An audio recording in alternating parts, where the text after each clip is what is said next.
Welcome to Real Geek Media. Happy New Year. Welcome back.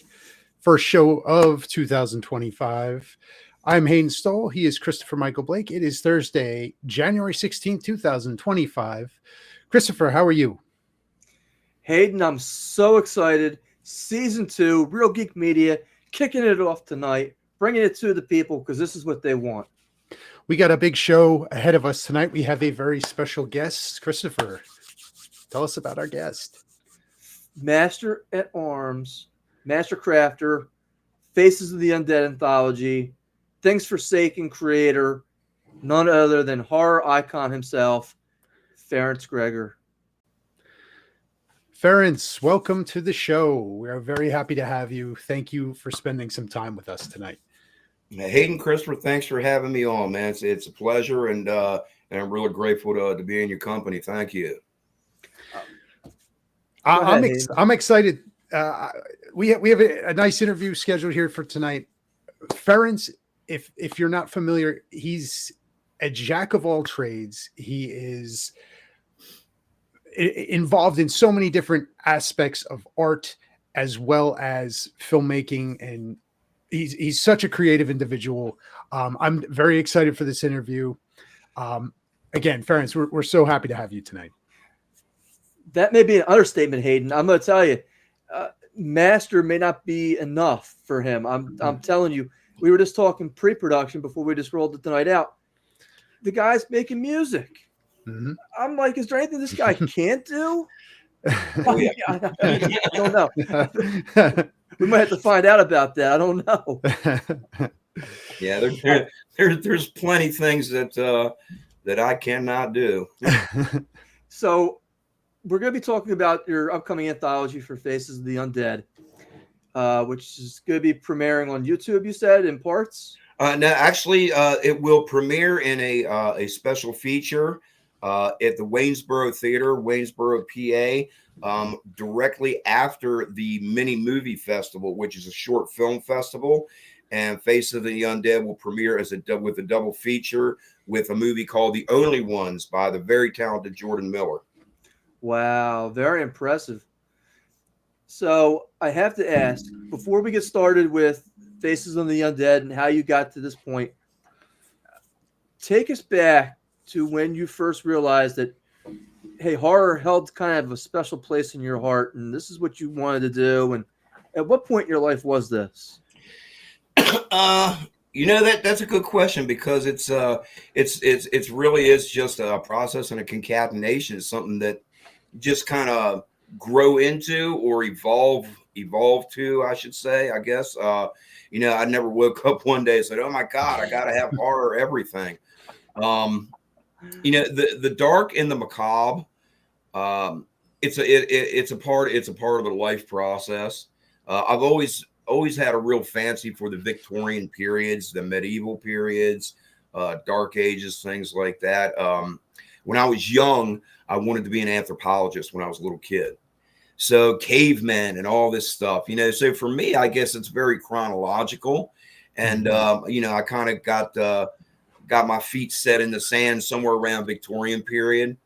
I work in the monument industry as well. I'm a carver artisan by trade originally. And so I work in a lot of mixed mediums, anything from bone, marbles, granites, glass, metals, everything. And that's a kind of a different pathway. But along with that, learning some of the more traditional aspects of it are brought about in some of those dark periods. Those whereas a lot of the foundation for a lot of the old techniques of that type of work comes from. So, kind of drawn to it. I just think it's fun. When I was in high school, we would hook school or something. We go sit around and watch old black and white Abbott and Costello chase the mummy. The old classic horror movies and things like that. And always had a love for them. So just kind of grew on me, I suppose. Very cool. Now, you mentioned the carvings and the various works you've been on. We were touching base on that before we rolled. Your carvings you've done, they're very intricate detailing. And how do you maintain like a precision, and like what drives your focus on that part of being those intricate details and how precise they need to be? That's very interesting to me. Two things. There's a couple of different sides to that. There's what we would consider spec work, to where things need to be done to a very, very stringent specification. Some of the work that we do is actually pretty high profile. The National Cryptologic Memorial for the Department of Defense over here in Fort Meade, I carved that in '96, and I still go there every year and maintain it, and if need be, unfortunately, do the name additions on that monument. Oh wow! So something like that is extremely stringent specification. Most of it, as far as precision and detail, focus on it, everything else is just you always want to continue to grow as an artist. So focusing on that, learning new things, always remaining teachable, trying to improve oneself, one's technique. Art for me is a communication tool. So part of my intention, I don't want to say my job, but part of my intention is to communicate a feeling, to communicate a message. It's real easy to write a message out in script and have someone read it and interpret that. It's another one to look at something visually and be in sync with what that viewer is going to experience and feel merely by seeing it, if it's familiar or not. So, that's a big thing. It's funny that you say that. Carving, for the most part, for me, is really mindless work. I know that sounds really strange,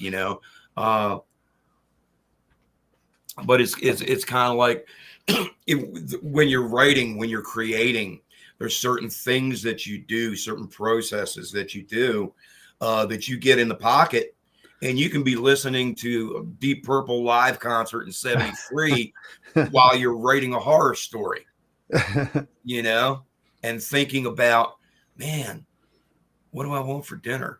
It is a multitasking with focus, but to me, focus doesn't entail tunnel vision. Focus entails encompassing everything and directing it to an intended point. Tell me a little bit about when you decided to start your production company, Things Forsaken, and like what was the drive to make you want to do that? Because that's like a big major undertaking to say, I think I'm going to start this film production company. Yeah, I'm still going. Some days going. Things Forsaken grew out of my main studio, Sobras Studio. I traveled for, I used to travel 7 months out of the year doing gallery exhibitions, New Mexico, Taos, Midwest, Texas, everything else, with the carving work.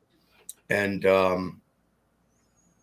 my main studio and home studio, of course, is here, and doing the different types of the work there. I like to create. I have me personally, and this is just what I come to for myself. I've come to this conclusion that I have this curse to have to create. So I'm always, I'm in a million different places. I'm a Libra. I'm an airhead, right? So it's like I'm all over the place. I want to create this and I want to create that. I played music. I made my contribution to the reason a lot of people are glad the 80s are over. I played music professionally. That's what I did for a living then. I moved away from that. I did musical theater, did some straight theater for a while. But at this point in my life, I'm 62 years old. So I have a family. I have a business, different businesses to run, and the art studios. And so the filmmaking grew out of starting to do different types of events and creating different products. And what we did is we started, it's like Creepy Dolls was one of the first things we did. And that's really where Things Forsaken came from, because I would go to the thrift store. I would, I wouldn't not dumpster dive, but I'd rag and bone man. Basically, if people don't know, you've heard of the very famous musician Rag and Bone Man. Well, what Rag and Bone Man is collecting things nobody really wants, fixing them up, modifying them, changing them, giving them a purpose again. So that's literally the title of Things Forsaken. We would get things that people had discarded. They had forsaken them, and we would repurpose them, create them into artworks. And originally, and what we still do with our line of chocolates, we do still donate part of those proceeds to Scarce Care charity. And so that's where it came into, and it started kind of folding over into more of the macabre stuff. It's like, okay, yeah, the dolls are cool. They're neat. People like them. They're fun. Watch this. We start making all this other crazy stuff, The film work, again, I do have a background in theater. I always liked acting. Never said I was good at it. Said I like it. And I work on. I'm a cast member for other shows. One is the web series Man at Arms Reforged, which has been running a long time. And I'm still cast member on that show. Carver, Carrie gives me a call, says, "Dude, we got this one coming." And I'm in, and we had the TV series running. Robert Rodriguez was behind that one, along with some other production. Man at Arms, Art of War, and that was just a blast because we'd make more historically designed weapons, and we'd Danny Trejo would take them and just beat the living bejesus out of things, and I mean, what more could want, right? So the film work there, working on that, and also working on just having fun doing stuff. I remember when I was a little kid, going back to what I was talking about before, liking the Paleolithic stuff, the caveman stuff. We used to dress up as cavemen and film it and make little black and white movies, nice. And stuff when I was a kid. So somewhere there was a seed planted way back. With some of the other media productions I'm involved in, it's a little more documentary style. Hey, Ferenc, what are you working on? Well, I'm taking this piece of wood and I'm drawing a circle with this pencil, and I'm going to cut it into this and make this. And then you see the talking heads in the background, give you some history, some things. And I wanted to do something different. So that's where Things Forsaken web series came from. The hybrid build show. We write our own scripts. We do it all in-house, build our own sets, props, etc. And we reenact the stories in character while we literally are doing the artwork. None of the craft work you see in that web series is done off camera and faked, and then we pretend like we're making it. We are literally making it live while we're filming that film. That's cool. That's short. Yeah, that's really cool. Now we're talking about Things Forsaken, and I was looking over your Instagram account, and it really gives you a little bit of a glimpse into your creative process and kind of almost like stream of consciousness. This is where we're at. This is this. This is this. This is this, and upcoming projects. And how has social media influenced your connection with the fans and supporters? Hey man, I'll take free PR all day long, baby. It's great because it gives a chance to interact with people, even in a limited sense, and put things out there. You never know who's going to see it. You can gain followers, YouTube subscription, how many subscribers, I don't, not to sound bad, but I don't concern myself with that so much. To me, it's about making this, and here it is. If you like it, take a look. If you really like it, say something. If you really like it, buy one. Social media, of course, makes a big difference.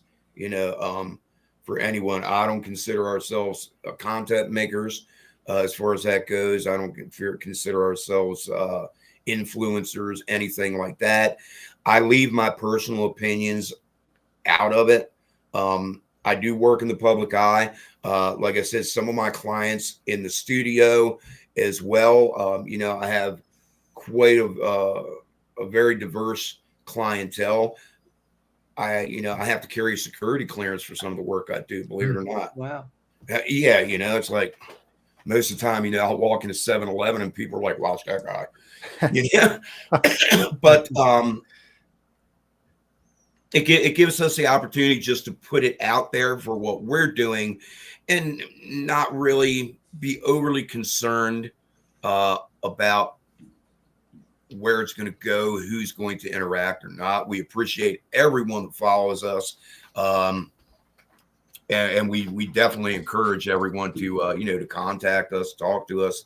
We try to be real personal. People send me messages I don't sleep much, but people send me messages from over in Europe asking me questions and I'll answer them, So now this brings me to my next point.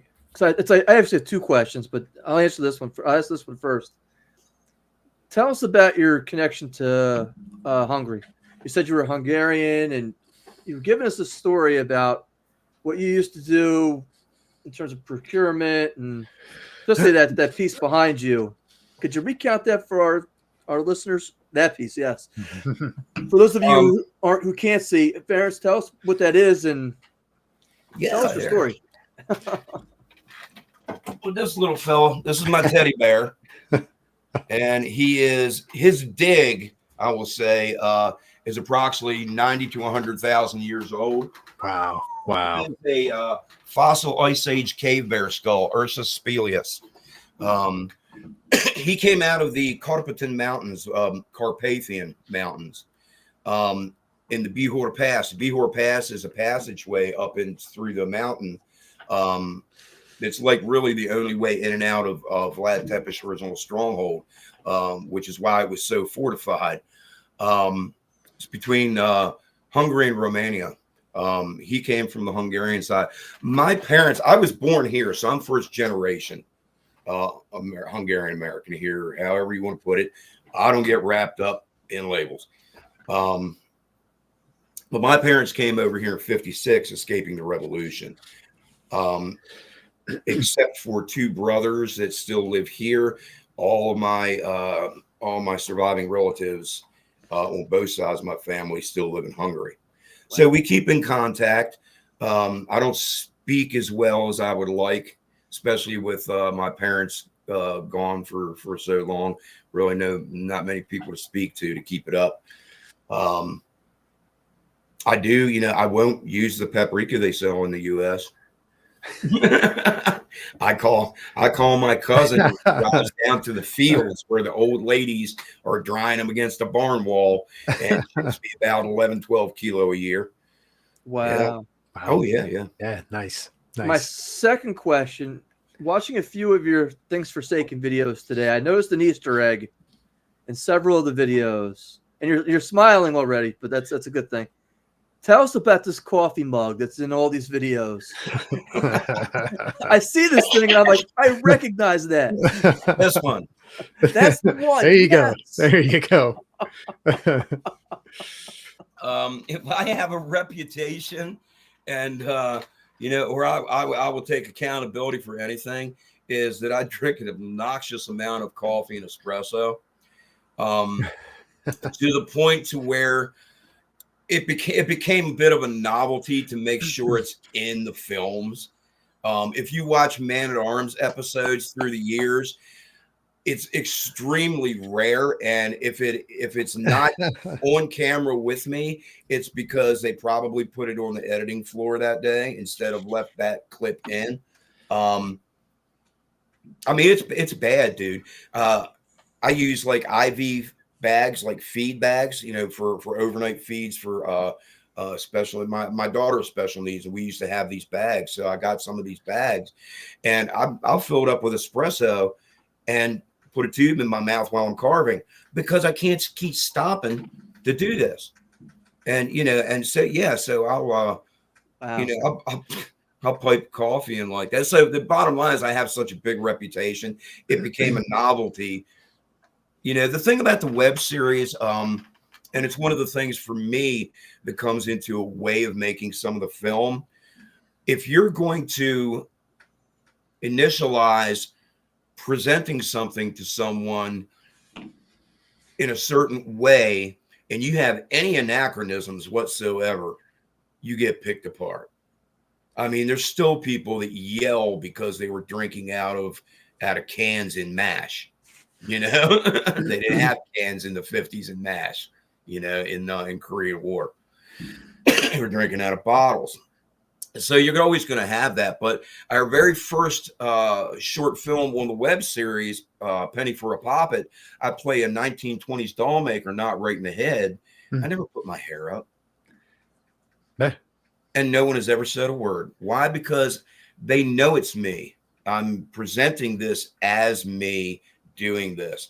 So they know they know I'm already fooling them, and they're fine with that. Nice.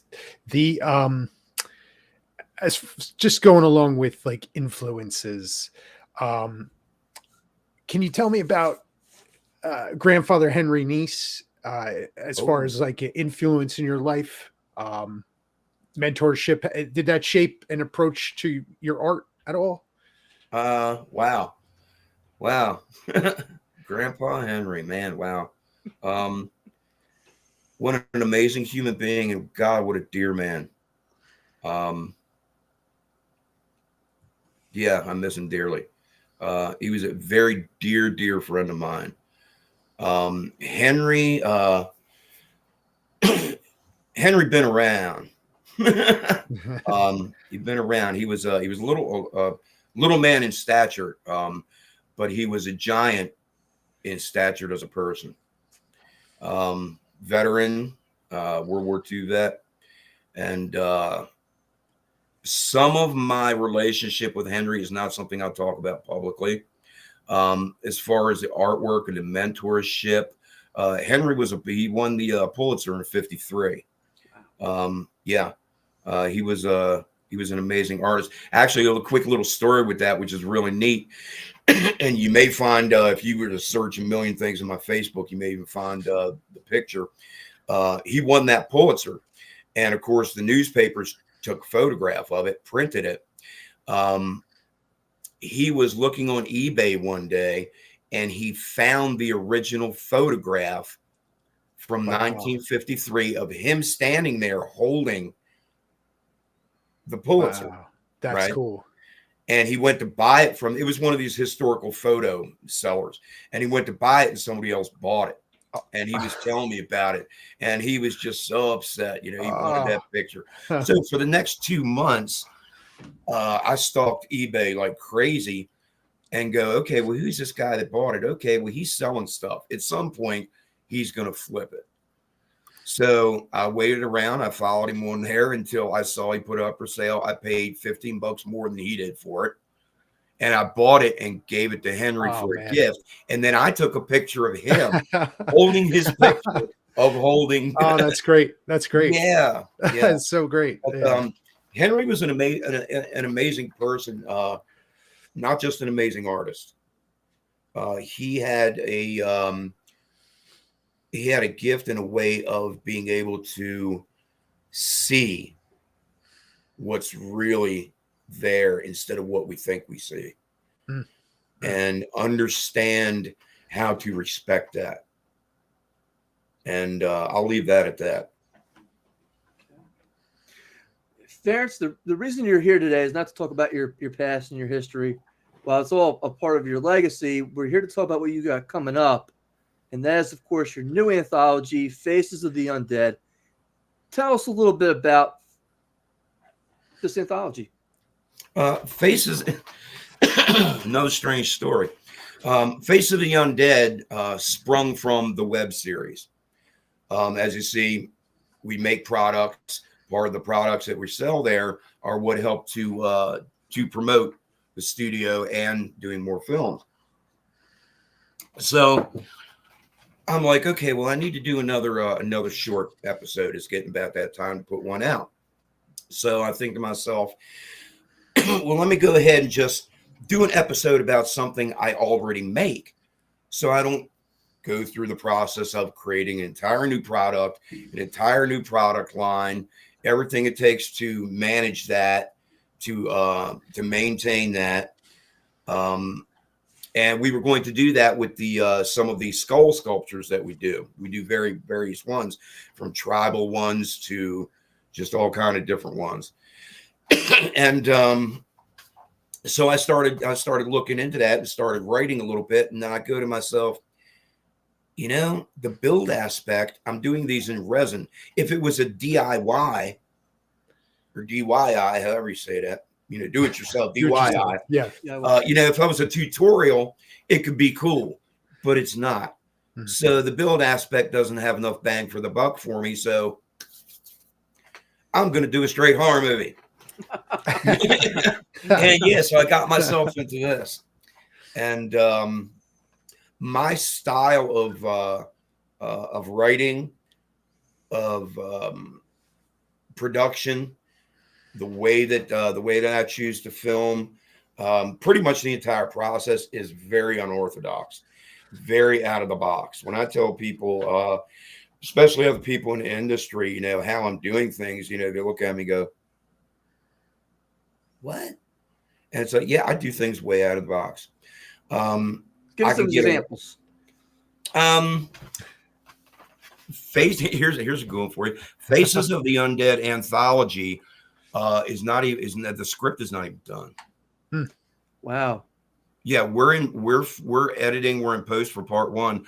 I will write script on set.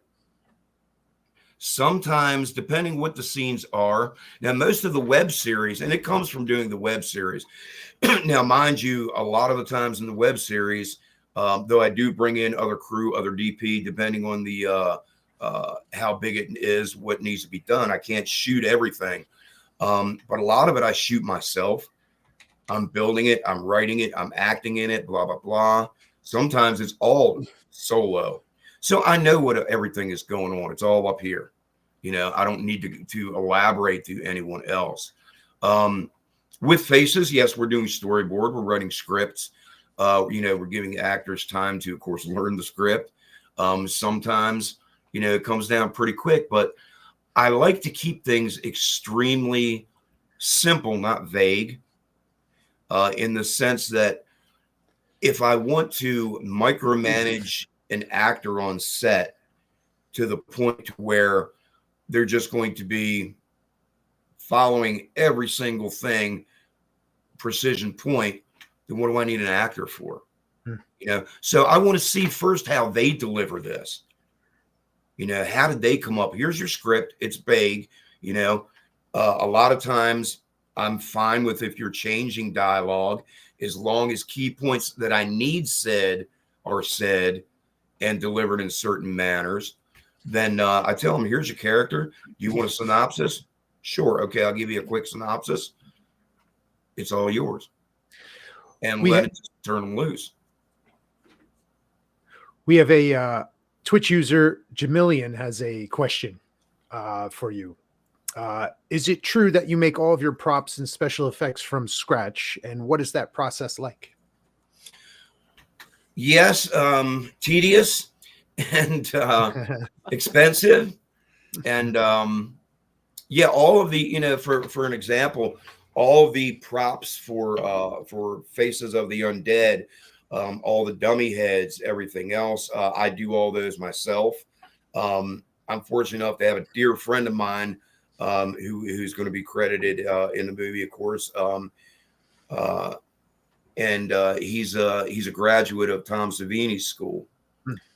And he's been a consult on this for a little while and everything. But yeah, we make all our own props. I'm an artist and an artisan by trade for a long time.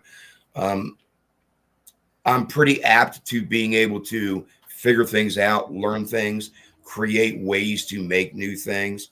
So like all of the we've cast 3 or 4 different people's faces and heads for Faces of the Undead to make the dummy heads, the different special effects scenes, things like that. We make all our own stuff.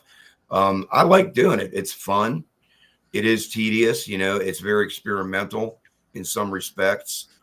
Again, it's one of the things for me that gives me the opportunity to do one more thing to create, just like music, film, this. I get to do it all in one ball of wax, So how's that process work? If you come across, okay, this scene's going to need ABC, what do I kind of have around that I can, put together to make that work? Is that just kind of like a quick brainstorm, or do you kind of plan this out a little bit ahead of time? It depends. Sometimes that's situational. So sometimes it's kind of like, and that comes from a background of working on shows like Man at Arms. How do I make this with what I have right now? And it's problem solving. It's adapting on the fly. There is some of that. A lot more of the stuff here for Faces of the Undead has to be planned out longer term,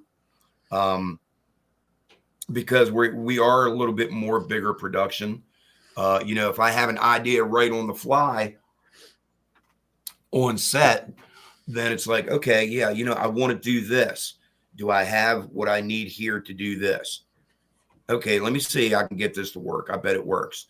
We do in Faces of the Undead, one of the things we had to figure out is there's a morgue scene. It actually opens up in a morgue scene.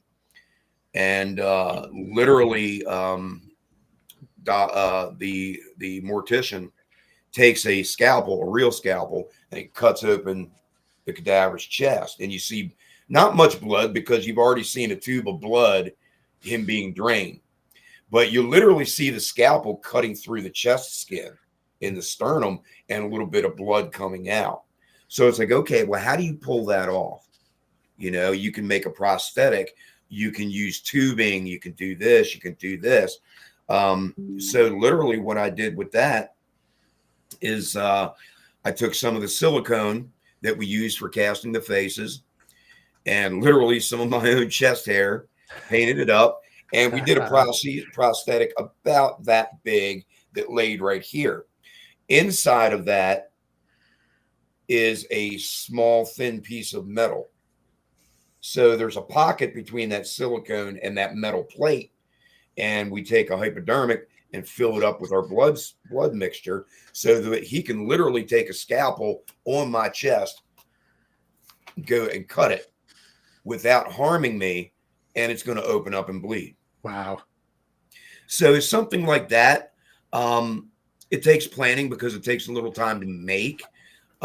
Most of that planning is just kind of like going, okay, well, if I do this, that works. Okay, yeah, cool. That was done in a matter of 3-4 hours, mostly because of drying and curing time. But that wasn't a big, long, planned out elaborate special effects scene, not like you're throwing somebody off of a mountain and you need to see him hit the ground. Right. You're not going to use VFX. Let me ask you, how do you find the actors to act in your movies? Do you put a casting call out? Do you just go with people you know? Have you met enough people through the conventions and the products and your history that you know enough people to, hey, I can kind of pull this person, or I think this person would be good for this part? How do you find the people to go ahead and act in these movies? That's like my wife asking me, do you want this for dinner or this? My answer is yes. All the above, literally all the above. We have everything from family, friends. I'll walk up to a perfect stranger. If I'm standing around, look at them, go, my God, they would be perfect. They got the look just for that. I'll go up and approach them. And yes, we put out casting calls at times. Chloe Stewart, a very, very wonderful, just a treasure and a talented young actress, plays Vera in Faces Part 1. And she had responded from a casting call that I had put out. Other people I have met at conventions. A friend of mine introduced me to NAR. Big hugs if you watch this, NAR. Nancy Ann Ritter. You know her as the girl in the bathroom from Scream. Mhm. Oh, okay. Nancy Ann Ritter, and a very good friend. I've going to become a very good friend and very talented actor, Christopher Enlow, also playing Nancy Ann Ritter's husband in a lead up scene for some of Vera's stuff for Chloe. And so then, Nancy Ann I met at a convention and got to talk to her a little bit and approached her and went from there, process. So yeah, other people, it's been casting calls, and then some of the casting calls that have come in, people that are actors, professional actors, semi-pros, people that are involved, working and pursuing, very active in it. A lot of referrals. Hey man, I need 3 chicks and I need 2 more guys to put on these weird looking crow masks, and it's like, well, let me reach out to such and such, So some of the people that I've had in the web series, there's actually people in Faces of the Undead have never been on screen, never acted, never been in a movie. That's a lot of people would never do something like that. A few different reasons. Again, I'll reiterate, I do things way out of the box. I'm very low budget. To me, and we are non-union, so I'm not attached to SAG-AFTRA, or anyone else's criteria. So for me also, it's like some people will come in and say, man, I'd really love to do a part in this. It's like, cool. And they follow through. People that when I approach them and go, oh wow, I don't know, let me think about it. Gone. Yeah. Unless it's rare that I will chase somebody around, but for the most part, and especially if it's someone that's not an experienced actor, that brings that to the table, then yeah, it's I'm not going to work with that. I would much rather work with people with lesser experience that have the enthusiasm and the true passion for what they're doing, because I can dial them in. I will write them a role that they are capable of and make it comfortable for them so that they can deliver their best, as opposed to, again, having something so very stringent that someone is going to struggle to present and perform something.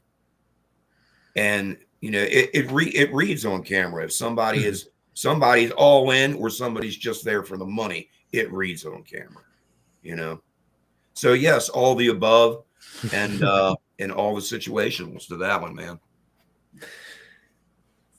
Now, your Faces of the Undead is going to cover supernatural and psychological elements. How do you approach creating an atmosphere that blends them? Is there anything specific you do, or horror formulas are really interesting. Horror formulas are, Hitchcock was the master of building suspense and then delivering it to you in whatever capacity. There's always shock value. There's gore.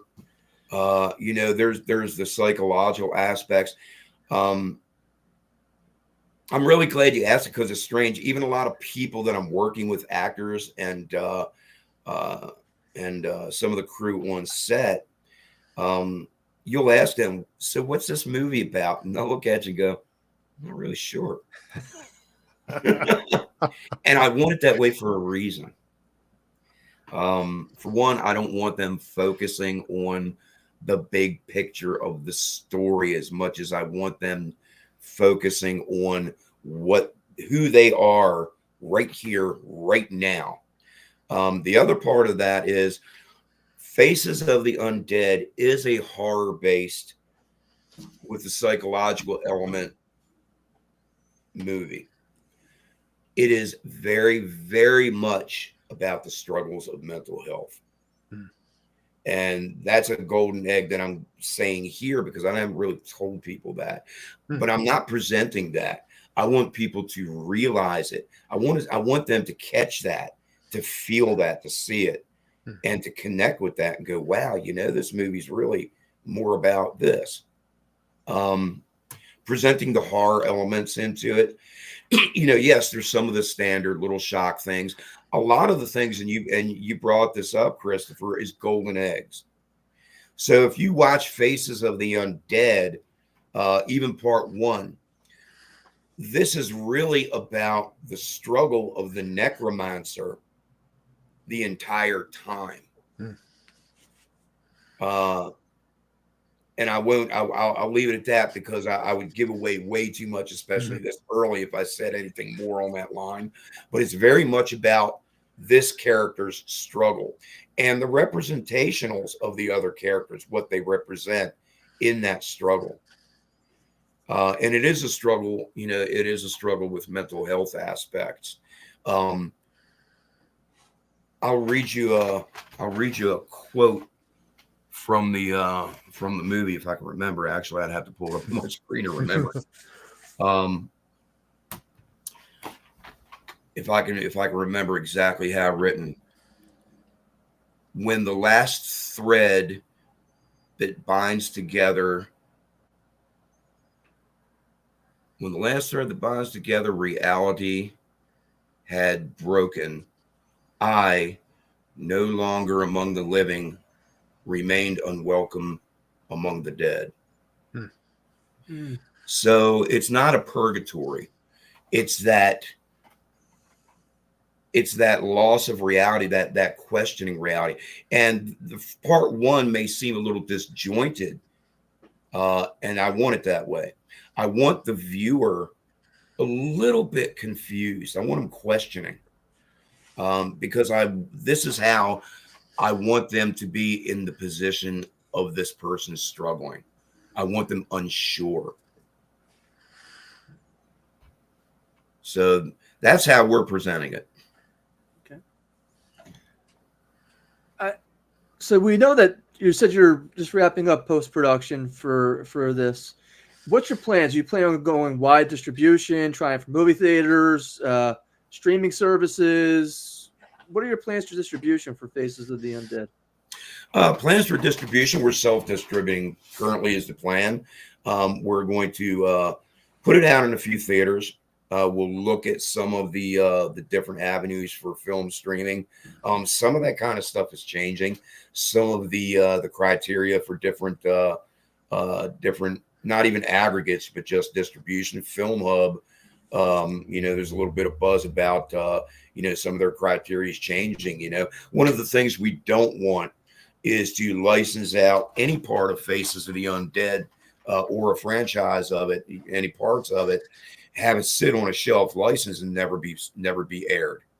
I'm a little bit more of a control freak than that. I would much rather take it to the theaters, send it in, film festivals, things of that nature. The film festival where Faces is going to premiere alongside of the only ones after the festival in Waynesboro. I have 2 of the YouTube shorts that were selected for that. So we'll be doing there. We're also looking at a screening to come up in Frederick, Maryland. Some other places we'll take it around. Some of the event screenings. We will, once the entire anthology is complete, we'll release on DVD, you know, on disc in different formats ourselves that way for the entire film. So most of it is self-distribution, self-marketing. Again, I do things a lot out of the box. You know, looking at marketing deals, marketing budgets, things of this nature. You know, I'm self-funding. We do have a crowdfunder. Right You now, want to promote that? If you have the website for that, we can promote that here. Yeah. It's just crowdfunder.com. crowdfndr. because there's a couple different ones. .com and Faces of the Undead. So you guys got that. If you want to go ahead and help Ferenc promote this movie and make this movie everything it can be, help him with the budget. Crowdfunder.com, Faces of the Undead. Ferenc, is there anything else you want to close out with before we? I got one. I got one good question. I got one more question for Ferenc. Are there any mediums or themes that you have not explored that you'd like to work with in the future? I know you have worn a lot of hats and you've touched on a lot of different things. Is there anything out there that you haven't explored that you want to? As far as artistic mediums? Any medium. Well, I can't dance.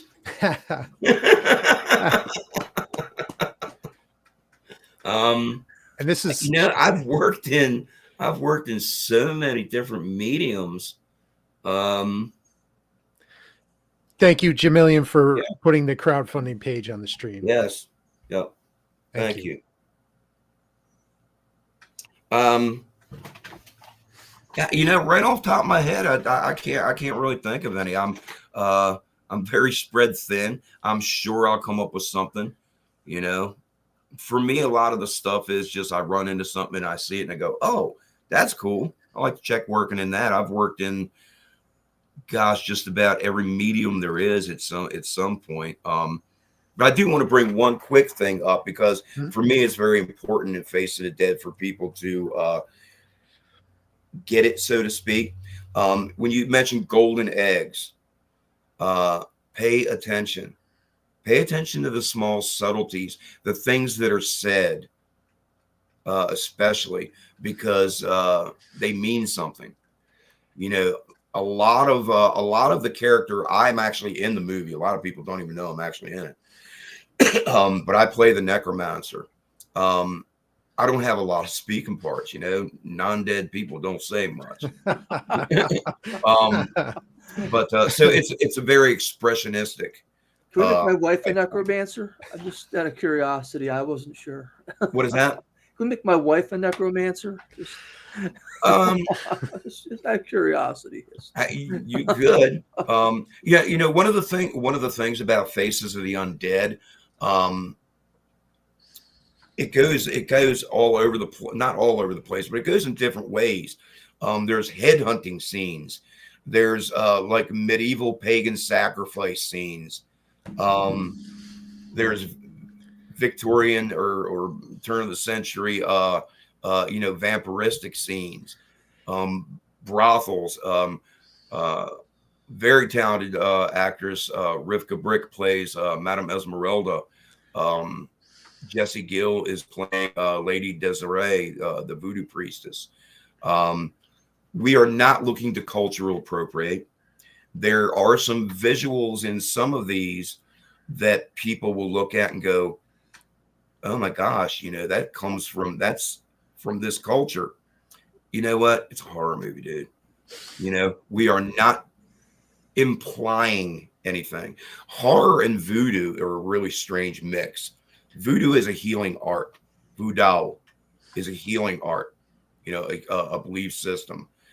The horror community and the horror writers have taken it and used that. To me, it's the same context as when you're watching a movie and you hear that music in the background, la da da da da da, the choruses and everything.